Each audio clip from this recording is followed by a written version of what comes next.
Hello दोस्तों, स्वागत है आपका इस वी चैनल में। तो दोस्तों आज हम डिस्कस करेंगे एमपी स्कॉलरशिप फॉर्म को अप्लाई करने के बारे में। तो दोस्तों ये हमारा वीडियो का पार्ट 2 है। जी हाँ दोस्तों, हमारा वीडियो का कौन सा पार्ट है? पार्ट 2 है। पार्ट 1 मैं बना चुका हूँ। पार्ट 1 में मैंने आपको क्या बताया था कि रजिस्ट्रेशन किस तरह से किया जाता है। जी हाँ दोस्तों, आपको पता होगा, शायद नहीं पता होगा, मैं आपको बता देना चाहता हूँ। अगर आप कॉलेज में यूजी का हो चाहे पीजी का हो, किसी का भी अगर आप पोस्ट मैट्रिक स्कॉलरशिप लेना चाहते हैं तो स्कॉलरशिप लेने के लिए हमको सबसे पहले रजिस्ट्रेशन करना होता है। क्या करना होता है दोस्तों? रजिस्ट्रेशन करना होता है। तो रजिस्ट्रेशन करने का मैं कंप्लीट वीडियो बना चुका हूँ पार्ट 1 के नाम से। जी हाँ दोस्तों, पार्ट 1 के नाम से मैं वीडियो बना चुका हूँ। उस वीडियो को देख लीजिए। उस वीडियो को देखने के बाद आपको रजिस्ट्रेशन करना अच्छे से आ जाएगा। ओके, अब दोस्तों रजिस्ट्रेशन करने के बाद में हमको फॉर्म अप्लाई करना होता है। तो दोस्तों पोस्ट मैट्रिक स्कॉलरशिप यूजी और पीजी, बीए बीकॉम बीएससी और एमए एमकॉम एमएससी का अगर आप स्कॉलरशिप लेना चाहते हैं तो दोस्तों उस स्कॉलरशिप का जो नाम होता है वो होता है पोस्ट मैट्रिक स्कॉलरशिप। तो दोस्तों पोस्ट मैट्रिक स्कॉलरशिप जो एसटी एससी ओबीसी के कैंडिडेट को मिलती है, तो एससी एसटी ओबीसी के कैंडिडेट को किस तरह से स्कॉलरशिप के लिए फॉर्म अप्लाई करना है वो हम पार्ट 2 में देखने वाले हैं। ओके, तो पार्ट 2 में हम छात्रवृत्ति का फॉर्म किस तरह से ऑनलाइन बनना है कंप्लीट जानकारी देखेंगे। तो वीडियो को पूरा देखें जिससे आपको अच्छे समझ में आ सके। कोई भी डाउट हो तो कमेंट करके जरूर बताएं। ओके, अगर दोस्तों आपने इंस्टाग्राम पर फॉलो नहीं किया तो इंस्टाग्राम पर भी फॉलो जरूर कर लेना है। तो दोस्तों सबसे पहले आपको इस ऑफिशियल वेबसाइट पर आ जाना होगा। इस ऑफिशियल वेबसाइट का नाम है दोस्तों, वो है स्कॉलरशिप। क्या है? स्टेट स्कॉलरशिप 2.0, या आपको गूगल में सर्च करना है एमपी स्कॉलरशिप, या आपको इसकी जो डायरेक्ट लिंक आपको डिस्क्रिप्शन बॉक्स में मिल जाएगा। डायरेक्टली आप इस वेबसाइट पर आ सकते हैं। तो इस वेबसाइट का डायरेक्ट लिंक है दोस्तों डिस्क्रिप्शन बॉक्स में दिया गया है। उसमें से आप क्लिक करके आप डायरेक्ट इस वेबसाइट पर आ जाना। ओके, इसके बाद आपको क्या करना है दोस्तों, यहाँ पर दोस्तों आपको क्या दिखाई देने वाला है कि स्टूडेंट कॉर्नर का टैब दिखाई देगा। क्या दिखाई देगा दोस्तों? यहाँ पर एक स्टूडेंट कॉर्नर का टैब दिखाई देगा और इसी के दोस्तों लेफ्ट हैंड साइड में दोस्तों स्टूडेंट कॉर्नर का एक और टैब दिखाई देगा। ओके, तो लेफ्ट हैंड साइड में स्टूडेंट कॉर्नर वाले टैब में आपको उसी के जस्ट नीचे कुछ लिंक्स दिखाई देने वाले हैं। जैसा कि मैं आपको हाईलाइट करके दिखाने की कोशिश कर रहा हूँ, यहाँ पर बहुत सारे लिंक आपको दिखाई देने वाले हैं। तो इन लिंक में से आपको लॉगिन करने के लिए क्या करना होगा? लॉगिन करना है। दोस्तों हम रजिस्ट्रेशन कर चुके हैं। रजिस्ट्रेशन का पार्ट 1 में बना चुका हूँ। रजिस्ट्रेशन इस लिंक से किया जाएगा, लेकिन हम दोस्तों रजिस्ट्रेशन कर चुके हैं। लेकिन हमको क्या करना है, अब हमको ओनली फॉर्म अप्लाई करना है। तो फॉर्म अप्लाई करने के लिए दोस्तों यहाँ पर आपको एक लिंक दिखाई देने वाला है। क्या दिखाई देने वाला है दोस्तों? Student login. तो स्टूडेंट लॉगिन पर हमको क्या करना होगा दोस्तों? क्लिक करना होगा। तो यहाँ से हम क्लिक करते हैं दोस्तों। तो दोस्तों इसके बाद हमारे सामने लॉगिन करने के बाद इस तरह का इंटरफेस आ जाएगा। यहाँ पर आपको क्या दिखाई देगा दोस्तों?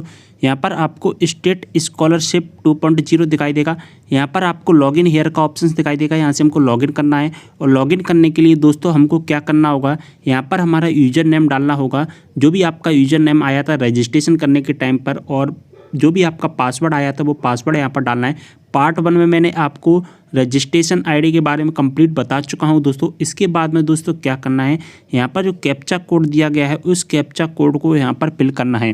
कैप्चा कोड को यहाँ पर फिल कर दीजिए, जो भी कैप्चा कोड दिया गया है। इसके बाद यहाँ से आपको करना है लॉगिन। तो चलिए दोस्तों यहाँ से हम लॉगिन कर लेते हैं। तो दोस्तों जैसा कि आप देख पा रहे हैं हम लॉगिन हो चुके हैं, जो कि स्टेट स्कॉलरशिप पोर्टल पर हम लॉगिन हो चुके हैं। यहाँ पर आपको लॉगिन आईडी भी दिखाई दे जाएगी। यहाँ पर अपर राइट हैंड साइड में आपकी लॉगिन आईडी दिखाई दे जाएगी यहाँ पर।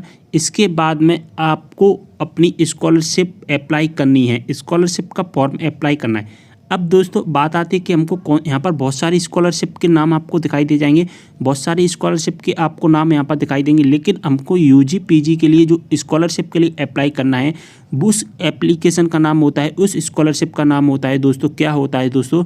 मैं आपको जैसा कि बता चुका हूँ, वो होता है पोस्ट मैट्रिक स्कॉलरशिप। कौन सी स्कॉलरशिप होती है?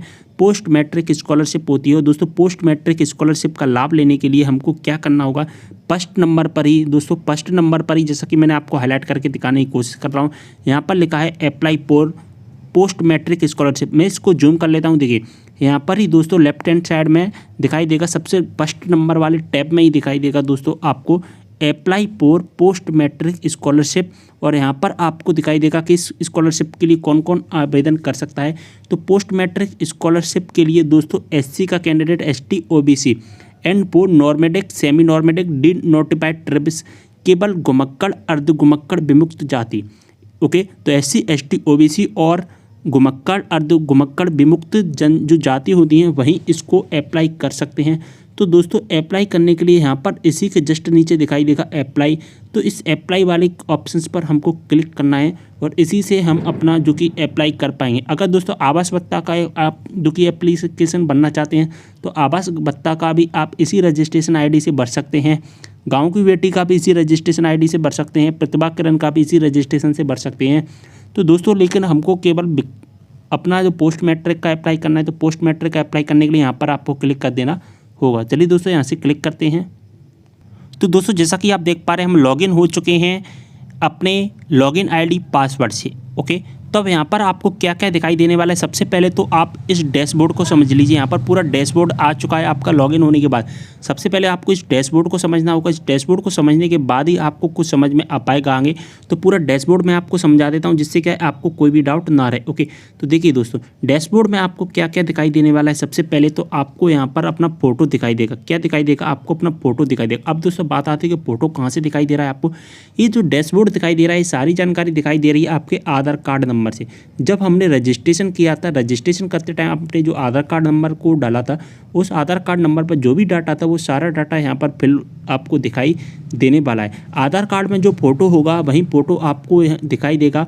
और दोस्तों आप आधार कार्ड के फोटो को अब यहाँ पर चेंज भी कर पाएंगे, लेकिन यहाँ पर जो फोटो दिखाई देगा फिलहाल जो आधार कार्ड का फोटो यहाँ पर हमको दिखाई देने वाला है। ओके, इसके बाद में यहाँ पर क्या दिखाई देगा, इसके बाद में दोस्तों आपको अपना नाम दिखाई देने वाला है। जैसा कि मैं आपको दिखाने की कोशिश कर रहा हूँ, प्रोफाइल पर क्या लिखा गया है दोस्तों, आधार आपका जो कि नाम दिखाई देने वाला है। ओके, इसके बाद में आपको यहाँ पर क्या दिखाई देगा, देखिए आपकी स्कॉलरशिप पोर्टल यूनिक ID, आपकी जो ID थी जो इससे आपने लॉगिन किया था वो ID दिखाई देगी। यहाँ पर फिर से नेम दिखाई देगा, डेट ऑफ बर्थ दिखाई देगी, कैटेगरी दिखाई देने वाला है आपका मोबाइल नंबर दिखाई देगा, आपके फादर्स का नेम दिखाई देगा, male, religion and email ID, सारी जानकारी यहाँ पर आपको दिखाई देगी। आपकी साथ ही समग्र ID भी दिखाई देगी। आपने जब रजिस्ट्रेशन किया था, रजिस्ट्रेशन करते टाइम पर जो समग्र ID यूज की थी, उस समग्र ID का पूरा डाटा यहाँ पर दिखाई देने वाला है। ओके, 10th की मार्कशीट का डाटा आपको दिखाई देने वाला है। यहाँ पर आपकी 10th क्लास की मार्कशीट का भी यहाँ पर पूरा डाटा आपको दिखाई देने वाला है। ओके, तब यहाँ पर आपको आगे क्या करना है वो हम देख लेते हैं। अब ये सारी चीज़ें आपको समझ में आ गई होगी दोस्तों। यहाँ पर अब आपको अभी दोस्तों सोच रहे हैं कि 10th क्लास का डिटेल्स कहाँ से आ रहा है, लेकिन अभी दोस्तों जब आप 10th क्लास का यहाँ पर डिटेल फिल कर दोगे तो आपको शो करेगा। लेकिन दोस्तों अभी यहाँ पर आपको शो नहीं कर रहा होगा, बहुत सारे स्टूडेंट के यहाँ पर शो नहीं कर रहा होगा, तो इससे आपको कोई भी प्रॉब्लम नहीं है। आगे अब आपको शो करेगा, मैं आपको बताऊंगा किस तरह से आपको करना है। अब देखिए लेफ्ट हैंड साइड में देख पा रहे हैं दोस्तों, लेफ्ट हैंड साइड में बहुत सारे लिंक्स दिखाई देने वाले हैं। इसी लिंक्स को हमको फिल करते जाना है और हमारा क्या होता जाएगा, हमारा एप्लीकेशन पूरा सक्सेस होता जाएगा एप्लीकेशन स्कॉलरशिप के लिए। ओके, तो देखिए सबसे पहले मैं इसको जूम कर लेता हूँ। यहाँ पर आपको दिखाई देगा, यहाँ पर सबसे पहले आपको दिखाई देना है होम। तो होम का सेक्शन यानी कि डैशबोर्ड ही हमारे सामने दिखाई दे रहा है, ये होम का सेक्शन है। सेकंड पर आपको दिखाई देगा अपलोड फोटो, तो यहाँ से आपको अपना फोटो अपलोड करना है। चेंज इन आधार का मतलब होता है आपका आधार कार्ड नंबर चेंज कर सकते हैं, यहाँ से अपना समग्र ID चेंज कर सकते हैं, यहाँ से हमको वोटर ID चेंज करना है, यहाँ पर अपनी पर्सनल डिटेल्स को अपलोड करना है, यहाँ से अपना कास्ट सर्टिफिकेट अपलोड करना है। तो सारी चीज़ हमको एक एक करते यहाँ पर फिल करती जानी है। तो दोस्तों सबसे पहले हमने होम देख लिया, इसके बाद में हमको क्या करना होगा, अपना फ़ोटो अपलोड करना होगा। तो दोस्तों फ़ोटो अपलोड करना है, क्योंकि यहाँ पर जो फ़ोटो आ रहा है वो आधार कार्ड का फ़ोटो आ रहा है, तो फ़ोटो को अपलोड करना है। तो फ़ोटो अपलोड करने के लिए हमको यहाँ पर अपलोड फ़ोटो पर क्लिक करना होगा। तो दोस्तों जैसा कि आप देख पा रहे हैं, इसके बाद हमने जैसे ही अपलोड फोटो पर क्लिक किया हमारे सामने इस तरह का इंटरफेस आ जाएगा। यहाँ पर आपको क्या करना है, आपको अपना फ़ोटो अपलोड करना है। तो फ़ोटो अपलोड करने के लिए यहाँ पर आपको दिखाई देगा दोस्तों सिलेक्ट योर फोटो, और यहाँ से आपको अपनी फ़ोटो का जो साइज़ है वो फ़ोटो सिलेक्ट करना होगा। जहाँ पर भी आपका फ़ोटो जो कि होगा वहाँ से अपने सिलेक्ट कर लीजिए। जैसे ही सिलेक्ट करोगे यहाँ पर आपको दिखाई देगा अपलोड फ़ोटो, और अपलोड फ़ोटो पर क्लिक करोगे वैसे ही यहाँ पर आपका जो फ़ोटो होगा वो अपलोड हो जाएगा। तो यहाँ से हम अपलोड कर चुके हैं पहले ही, हमको इसको चेंज नहीं करना है, तो आप इसको छोड़ भी सकते हैं। लेकिन अगर आप चेंज करना चाहते हैं तो इस तरह चेंज कर सकते हैं। लेकिन दोस्तों अब बात आती है कि आपको जो फ़ोटो अपलोड करना है वो किस तरह से अपलोड करना है, उसका साइज़ क्या रहने वाला है। उस साइज़ को देख लीजिए, यहाँ पर ग्रीन कलर जो यहाँ पर दोस्तों ब्लू कलर के बॉक्स में यहाँ पर आपको बताया जाएगा कि साइज किस तरह का होना चाहिए आपको फ़ोटो का अपलोड करने का। फ़ोटो जो अपलोड करना है दोस्तों, मैं आपको इसको जूम कर देता हूँ। देखिए निर्देश दिया गया है अपना स्कैन किया हुआ पासपोर्ट साइज का फ़ोटो अपलोड करना है। कैसा फ़ोटो अपलोड करना है? पासपोर्ट साइज का। और जो फ़ोटो की जो साइज़ है दोस्तों 100 KB से अधिक नहीं होनी चाहिए। इस बात को नोटिस कर लीजिए, आपका जो फ़ोटो है वो 100 KB से ज़्यादा का नहीं होना चाहिए। फ़ोटो हाल ही का होना चाहिए, यानी कि 3 महीने से ज़्यादा आपका फ़ोटो पुराना नहीं होना चाहिए। फ़ोटो देखिए यहाँ पर लिखा है फ़ोटो 90 दिनों से अधिक पुराना नहीं होना चाहिए। यहाँ पर नाम डेट नहीं चाहिए, ओनली फ़ोटो चाहिए। और फ़ोटो जो 90 दिन से ज़्यादा पुराना नहीं होना चाहिए। और फ़ोटो का जो साइज़ रहेगा वो 100 KB से ज़्यादा नहीं होना चाहिए। तो फ़ोटो जो आप इस बात को नोटिस कर लीजिए कि 100 KB से ज़्यादा फ़ोटो नहीं होना चाहिए। 99 KB का हो जाएगा, 98 KB का अपलोड हो जाएगा, लेकिन 100 से अगर 101 102 होता है तो वो अपलोड नहीं होगा। ओके, तो यहाँ पर सारी बात समझ में आ गई होंगी। इसके बाद में दोस्तों आपको क्या करना है, यहाँ पर दिखाई देगा चेंज इन आधार। अब जैसे ही आप दोस्तों चेंज इन आधार पर क्लिक करेंगे दोस्तों, चेंज इन आधार पर हमने दोस्तों जैसा कि आप देख पा रहे हैं क्लिक किया है। और जैसे ही हमने यहाँ पर क्लिक किया है तो हमारे सामने इस तरह का यहाँ पर एक नोटिस बोर्ड आ जाएगा। और इस बोर्ड में क्या लिखा गया है उसको ध्यान से समझ लीजिए। देखिए यहाँ पर लिखा गया है विशेष, यदि आपने हाल ही में अपने आधार में नाम, पिता का नाम, जन्म दिनांक इत्यादि में परिवर्तन कराया है तो आप संबंधित जानकारी अपडेट करना चाहते हैं तो कर सकते हैं। अगर आपने अपने आधार कार्ड में नाम, पिता का नाम या कोई भी चेंजिंग करवाया है तभी आप दोस्तों अपडेट आधार का जो ऑप्शन चॉइस करना है। अगर आपने कोई भी चेंजिंग नहीं कराया है तो यहाँ पर आपको इसको खाली छोड़ देना है। यहाँ पर कोई भी इससे नहीं बोलना है, नहीं तो आपको बहुत प्रॉब्लम हो जाएगी। ओके, तो यहाँ पर आपको कुछ नहीं करना है। अगर चेंजिंग कराया है तो यहाँ से सिलेक्ट कीजिए, अगर कोई भी चेंजिंग नहीं कराया है तो इसको खाली छोड़ देना है। ओके, इसके बाद दोस्तों अपडेट समग्र ID, अपडेट समग्र ID पर हमको समग्र ID डालनी है। तो देखिए दोस्तों समग्र आईडी पर आप जैसे ही क्लिक करेंगे हमारे सामने इस तरह का इंटरफेस आ जाएगा। यहाँ पर ऑटोमेटिक समग्र आईडी आपकी आएगी दोस्तों, क्योंकि आ रही है यहाँ पर समग्र आईडी, क्योंकि दोस्तों आपने जो समग्र आईडी डाली थी रजिस्ट्रेशन करते टाइम पर आपने समग्र आईडी का यूज किया था, इसलिए यहाँ पर आ रहा है। अगर आप समग्र आईडी को चेंज करना चाहते हैं, अगर यहाँ पर समग्र आईडी शो नहीं कर रही तो यहाँ पर आप अपनी समग्र आईडी डाल सकते हैं। और जैसे ही आप समग्र आईडी डालोगे, फिल करोगे तो यहाँ पर आपका ब्लू कलर के बॉक्स में आपका सारा डाटा आ जाएगा। जो भी आपका समग्र आईडी से डाटा होगा वो यहाँ पर शो करने लगेगा। ओके, और अगर आप चेंजिंग करना चाहते हो तो इसके बाद में आपको क्या करना होगा, अपडेट समग्र डिटेल्स पर क्लिक करना होगा और इसके बाद जो हमारा डाटा होगा समग्र आईडी का वो सेव हो जाएगा। ओके, इसके बाद में हमको क्या करना है, वोटर का आईडी, अपडेट वोटर आईडी पर क्लिक करना है।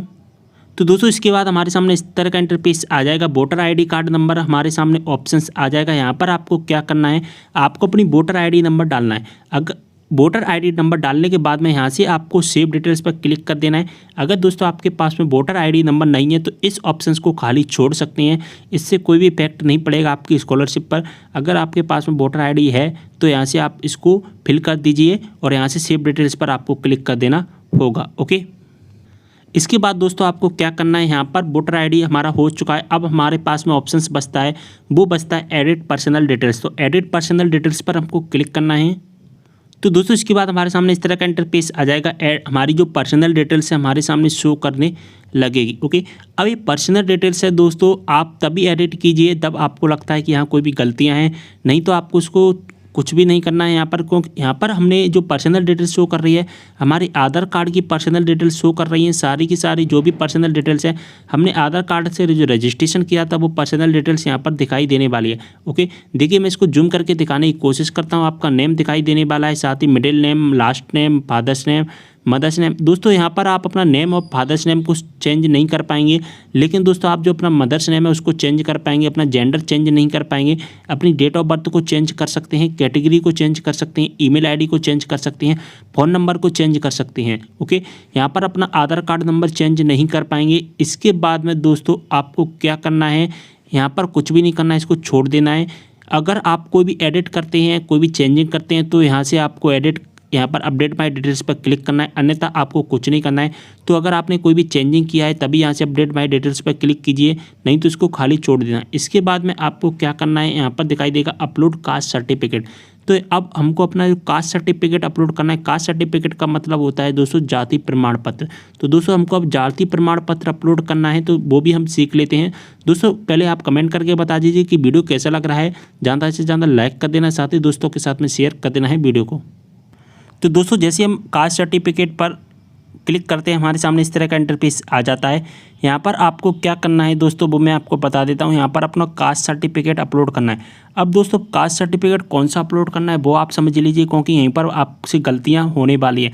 अब दोस्तों कौन सा आपको कास्ट सर्टिफिकेट अपलोड करना है, देखिए कास्ट सर्टिफिकेट जो अपलोड करना है दोस्तों वो आपको करना है डिजिटल कास्ट सर्टिफिकेट। कौन सा अपलोड करना है, डिजिटल कास्ट सर्टिफिकेट अपलोड करना है, यानी कि डिजिटल जाति प्रमाण पत्र आपको अपलोड करना है। अब दोस्तों एक तो होता है जो ऑफलाइन बनता है, एक होता है दोस्तों ऑफलाइन बनता है जो पुराना बनता था, इसके बाद में बनता था डिजिटल सर्टिफिकेट। तो दोस्तों जो कंप्यूटर से सर्टिफिकेट बनना है वो डिजिटल सर्टिफिकेट है, तो हमको ओनली अपना जो डिजिटल सर्टिफिकेट ही अपलोड करना है। और जो डिजिटल सर्टिफिकेट जो अपलोड करने का जो साइज रखा गया है वो 100 KB। दोस्तों 100 KB से ज़्यादा नहीं होना चाहिए आपका सर्टिफिकेट, मैंने आपको पहले भी बताया था अब भी बता रहा हूँ, 100 KB से ज़्यादा नहीं होना चाहिए। आपका साइज होना चाहिए वो 100 KB से कम होना चाहिए। देखिए यहाँ पर लिखा है 100 KB से अधिक का नहीं होना चाहिए। ओके, अब आपको क्या करना है दोस्तों, यहाँ पर आपको अपना ज़िला चॉइस करना है। यहाँ पर लिखा गया है दोस्तों जिला प्रमाण पत्र जारी करने वाला, तो जिस भी ज़िले से आपका बना है प्रमाण पत्र वो आपको यहाँ पर सिलेक्ट करना है। इसके बाद में जारी किया गया के द्वारा, तो किसके द्वारा जारी किया गया है, तहसीलदार के द्वारा जारी किया गया है या जिसकी भी द्वारा जिला पंचायत जो भी आपके यहाँ से आपने वहाँ से बनवाया वो यहाँ से सिलेक्ट कर लीजिए। इसके बाद में पुस्तक क्रमांक डालना है, प्रकरण क्रमांक आपको यहाँ पर डालना है, प्रकरण क्रमांक। इसके बाद में दोस्तों आपको अपनी डेट डालनी है, यानी कि किस वर्ष आपने जो कि अपना बनवाया है, साथ ही अपना प्रमाण पत्र क्रमांक डालना है, साथ ही जारी दिनांक यानी किस तारीख को बनाया गया है। अब दोस्तों पुस्तक क्रमांक, प्रकरण क्रमांक और ये हमारा प्रमाण पत्र क्रमांक हो गया है, कहाँ पर मिलेंगे वो मैं आपको बता देता हूँ। दोस्तों जैसा कि आपको पता है डिजिटल जो सर्टिफिकेट होता है वो किस तरह से होता है वो मैं आपको बताता हूँ। तो दोस्तों जैसा कि आप देख पा रहे हैं ये हमारा ऑफलाइन कास्ट सर्टिफिकेट। ओके, तो हमको कौन सा कास्ट सर्टिफिकेट अपलोड करना है, ऑफलाइन कास्ट सर्टिफिकेट अपलोड करना है। तो दोस्तों यहाँ पर आपको पुस्तक क्रमांक दिखाई दे जाएगा। यहाँ पर मैं इसका कलर चेंज कर लेता हूँ जिससे आपको अच्छे से दिखाई दे। ओके, यहाँ हाँ अब आपको अच्छे से दिखाई देगा। देखिए यहाँ पर आपको पुस्तक क्रमांक दिखाई दे रहा है, आपका प्रमाण पत्र क्रमांक दिखाई दे रहा है, आपका प्रकरण क्रमांक दिखाई दे रहा है, किस तारीख को बना है ये भी आपको दिखाई दे रहा है, साथ ही सूची क्रमांक भी आपको दिखाई दे रहा है, कितना आपका सूची क्रमांक है वो भी आपको यहाँ पर दिखाई दे जाएगा। ओके, तो ये आपको डाटा यहाँ पर फिल करना होगा ऑफलाइन में। दोस्तों वीडियो को पूरा देखें तभी आपको समझ में आएगा। तो दोस्तों ये सारी चीज़ें आप अब अच्छे से फिल करना सीख गए होंगे यहाँ से। ओके, अब आपको क्या करना है दोस्तों मैं आपको बता देता हूँ। इसके बाद में आपको यहाँ पर अपना स्थायी जाति प्रमाण पत्र, दोस्तों ये यहाँ पर सबसे पहले तो एक बात समझ लीजिए ध्यान से।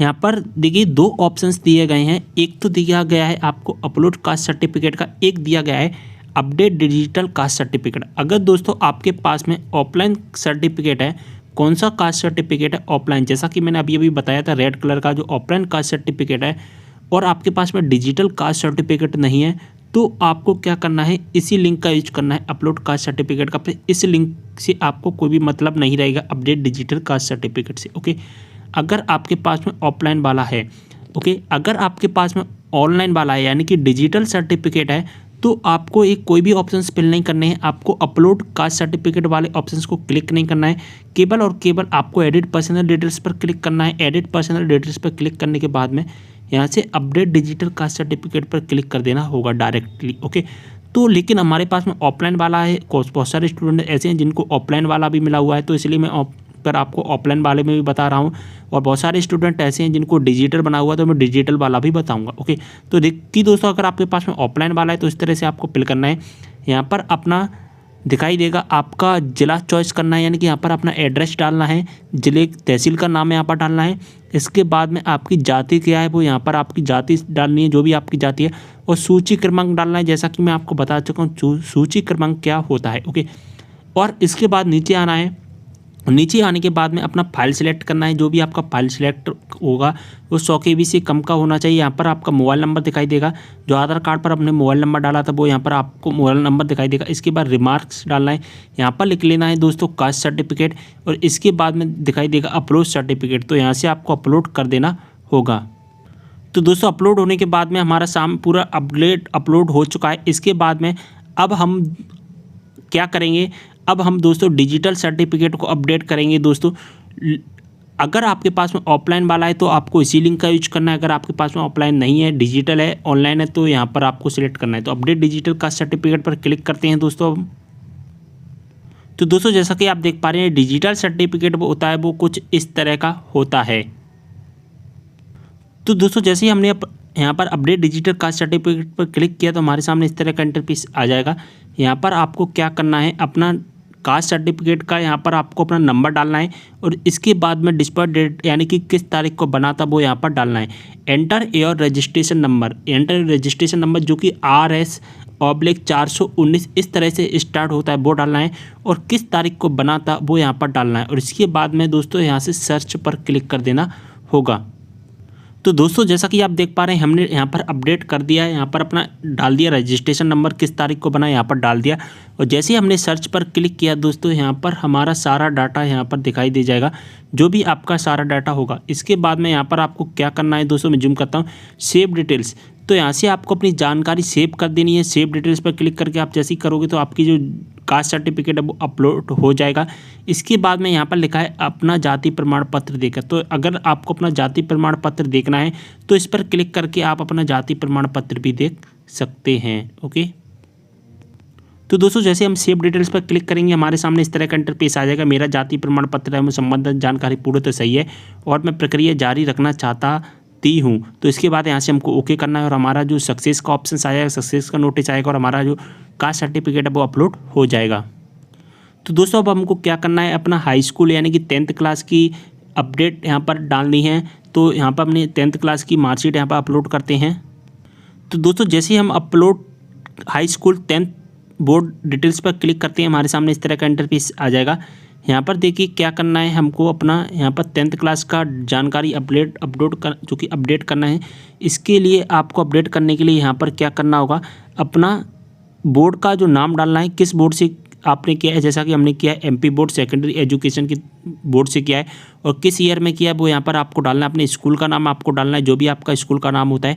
साथ ही अपना रोल नंबर यहाँ पर फिल करना है। जैसे ही दोस्तों आप अपना रोल नंबर यहाँ पर फिल करोगे, यहाँ पर ब्लू कलर के टैब में आपके रोल नंबर से जो भी डाटा होगा वो यहाँ पर आपको शो करने लगेगा। इसके बाद में दोस्तों आपको क्या करना है, अपनी 10th क्लास की मार्कशीट है जो कि अपलोड करनी होगी और जो 10th क्लास की जो मार्कशीट आपको अपलोड करनी है उसका जो साइज़ रहने वाला है दोस्तों वो 100 KB का रहने वाला है। कितना रहने वाला है, 100 KB से ज़्यादा नहीं होना चाहिए और JPG के फॉर्मेट में होना चाहिए। देखिए दोस्तों यहाँ पर लिखा गया है कि JPG फॉर्मेट में होना चाहिए और 100 KB से ज़्यादा आपका फाइल नहीं होना चाहिए। तो यहाँ से अपना फाइल सेलेक्ट कर लीजिए, जो भी जहाँ पर भी आपका फाइल होता है और इसके बाद में register my 10th board examination details पर आपको क्लिक कर देना होगा। तो दोस्तों जैसा कि आप देख पा रहे हैं हमने 10th क्लास की मार्कशीट अपलोड कर दी है। यहाँ पर दिखाई दे रहा है, यहाँ पर हमारी मार्कशीट आ चुकी है 10th क्लास की। ओके, तो हमारा 10th क्लास का डाटा फिल हो चुका है। अब इसके बाद में हमको क्या करना है, यहाँ पर आपको दिखाई दे रहा है, यहाँ पर मैं इसको जूम कर देता हूँ, अपलोड। यहाँ पर हमको क्या करना है, इस लिंक पर क्लिक करना है, upload income certificate fees receipt last marksheet. तो अब हमको ये 3 चीज़ें अपलोड करनी है, तो यहाँ पर आपको क्लिक करना है। तो दोस्तों इसके बाद हमारे सामने इस तरह का इंटरफेस आ जाएगा। यहाँ पर हमको 3 चीज़ें अपलोड करनी है। कौन कौन सी 3 चीज़ें अपलोड करनी है, जैसा कि मैं आपको दिखाने की कोशिश कर रहा हूँ, मैं आपको बता भी चुका हूँ। हमको वो 3 चीज़ें जो अपलोड करनी है वो करनी है। सबसे फर्स्ट नंबर पर हमको अपना इनकम सर्टिफिकेट अपलोड करना है जो कि 100 KB से कम का होना चाहिए। इनकम सर्टिफिकेट यानी कि आय प्रमाण पत्र हमको अपलोड करना है। यहाँ से चूज़ फाइल पर क्लिक करोगे तो आपका आय प्रमाण पत्र की फाइल सिलेक्ट हो जाएगी। ओके, इसके बाद में दोस्तों आपको क्या करना है, आपको अपना यहाँ पर कोई मार्कशीट अपलोड करनी है। अपलोड योर लास्ट एग्जामिनेशन, आपको मार्कशीट अपलोड करनी है। कौन सी मार्कशीट अपलोड करनी है, यहाँ पर आगे लिखा है both semester marksheet APU course in semester 22 marksheet JPG 100 KB। तो 100 KB से कम की होनी चाहिए। देखिए आपको क्या अपलोड करना है, एक अगर आप दोस्तों क्या कर रहे हैं, अगर आप UG का यानी कि BA BCom BSc का आप अपलोड जो कि फॉर्म अप्लाई कर रहे हैं तो आपको 12th क्लास की मार्कशीट अपलोड करनी है। लेकिन दोस्तों अगर आपने किया है, अगर आप MMCom MSc का अपलोड कर रहे हैं तो आपको क्या करना होगा, UG का फाइनल ईयर का मार्कशीट यहाँ पर आपको अपलोड करना होगा। यहाँ पर लिखा गया है अपलोड योर लास्ट एग्जामिनेशन, यानी कि आपने लास्ट में कौन सा एग्जाम पास किया था वो यहाँ पर आपको अपलोड करना होगा। ओके, तो अभी हम फर्स्ट ईयर का अप्लाई कर रहे हैं, तो फर्स्ट ईयर का अप्लाई करने के लिए हमको क्या करना होगा, 12th क्लास की मार्कशीट यहाँ पर अपलोड करनी है। तो चूज फाइल पर क्लिक करना है यहाँ से और 100 KB से कम का होना चाहिए। इसके बाद में दोस्तों हमको क्या यहाँ पर अपलोड करना है, यहाँ पर हमको अपलोड करना है upload your current fees receipt, यानी कि upload your current year fees slip का मतलब होता है आपने जो UG का फर्स्ट ईयर में एडमिशन लिया है उसका फीस स्लिप, जो आपने फीस सबमिट की थी उसका फीस स्लिप होगा। उस फीस स्लिप को यहाँ पर आपको सबमिट करना है, यानी कि चॉइस अपलोड करना है। तो फीस स्लिप कौन सी है वो मैं आपको स्क्रीनशॉट के माध्यम से दिखा देता हूँ। देखो, तो दोस्तों जैसा कि आप देख पा रहे हैं, जब आपने फीस सबमिट की थी तो हमारे सामने इस तरह का इंटरफेस आया था। इस तरह की आपके पास में रिसिप्ट होगी, तो इसी रिसिप्ट को आपको अपलोड करना है 100 KB से कम साइज़ में। तो यहाँ से आपको सिलेक्ट करना है 100 KB से कम साइज़ होना चाहिए सभी के। तो यहाँ से चॉइस फाइल करना है, जैसे इसके बाद में यहाँ से आपको अपलोड करना है। जैसे ही आप अपलोड करोगे तो यहाँ पर लिखकर आ जाएगा व्यू इनकम, व्यू एग्जाम और व्यू फीस स्लिप, यानी कि यहाँ पर आप क्लिक करके आप देख सकते हैं कि आपने क्या क्या अपलोड किया है और कैसा अपलोड किया है। ओके, तो यहाँ से हमारा सक्सेस हो जाएगा अपलोड। और इसके बाद में हमको क्या अपलोड करना है, इसके बाद जो हमको अपलोड करना है वो अपलोड करना है दोस्तों हमको अपनी बैंक अकाउंट, हमको अपना बैंक का अकाउंट अपलोड करना है। देखिए दोस्तों यहाँ पर लिखा गया है एडिट बैंक अकाउंट, तो यहाँ से हम अपना बैंक अकाउंट अपडेट करते हैं। तो दोस्तों जैसे हम बैंक डिटेल्स पर क्लिक करेंगे, हमारे सामने इस तरह का नोटिस बोर्ड आएगा। इसमें लिखा गया है महत्वपूर्ण सूचना, कृपया अपना Aadhaar seeded bank account number update करें।